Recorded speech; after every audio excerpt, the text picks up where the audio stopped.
What's up, y'all? This is Lou. So right now, we're gonna discuss McCurtain County, Oklahoma. I, for one, have been quite appalled at the revelation of a leaked audio of a few McCurtain County, Oklahoma officials being vile and blatant racists. And the interesting thing is that the official statement by the sheriff who is implicated in this audio is that it was illegally obtained and edited, as if it's still not vile and racist. However, the unfortunate part of this is that I'm not surprised. As I've said in my previous videos, I grew up in the South. I grew up in places where there was fairly blatant racism out in the open. It was fairly casual. When I was 3 years old, I was denied bathroom use because I'm half black.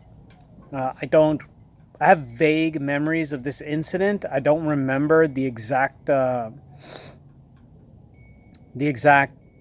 order of events. Like, I was only 3, but my aunt, who was so when I was 3, she was probably about 17, maybe 16, took me into a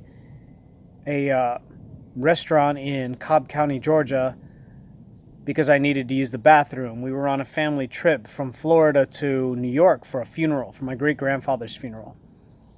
And she was told by the proprietor, "We don't allow those in here." And when she kind of like looked around, because she thought maybe like a dog walked in with her or something like that, she said, "Those what? What do you mean?" And he pointed right to my face and went, "That. We don't allow those in here."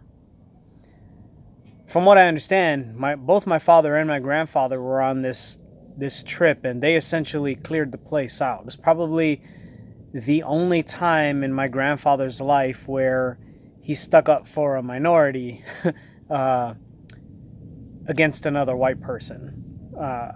But, that's predicated by me being part of his family, which sometimes blood does transcend hate. Although later on in my life, he and I had a lot of very heated discussions about race and things like that, because he had very strong opinions about the subject that didn't favor people like me.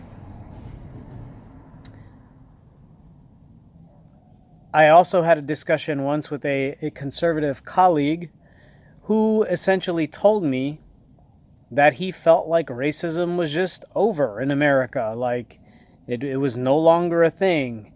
And I asked him if he had ever been to the South, and he said no.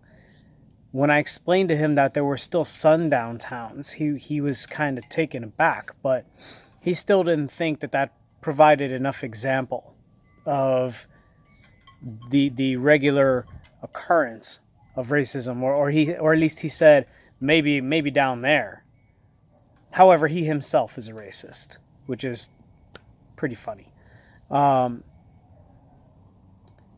When I talk to people I know about systemic racism, they often can't wrap their head around that concept, that institutions themselves favor the majority, and not only do they favor the majority, but they give leeway to members of the majority demographic who explicitly do not like minority demographics.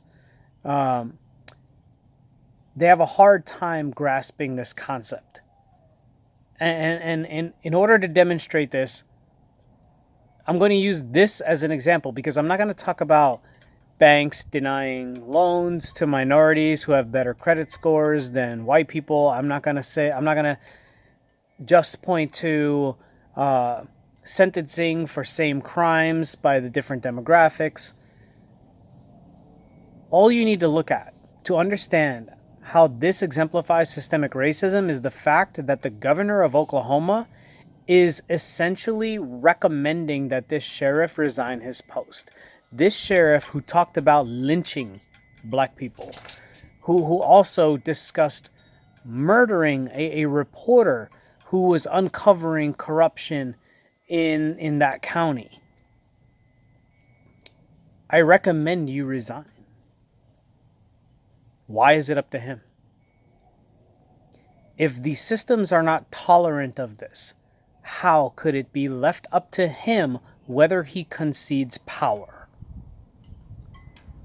Call me a radical lefty, call me whatever you want, but if I were the governor of that state, the man would have been removed from office by force if necessary the moment I heard that recording.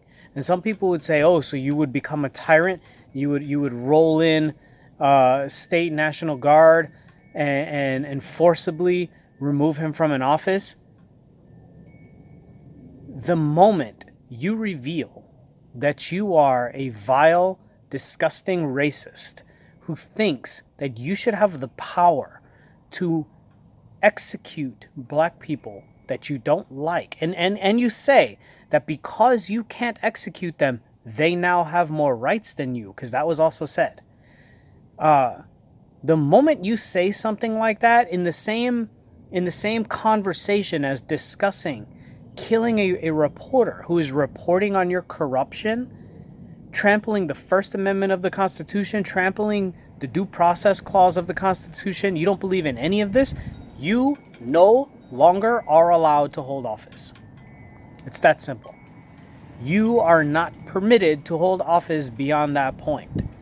And the fact that there isn't an immediate mechanism of removal, that it even is a little bit up to him whether he concedes power or not, tells you that some of our systems need to be reshaped because they are tolerant of this. This has been Lou on your left.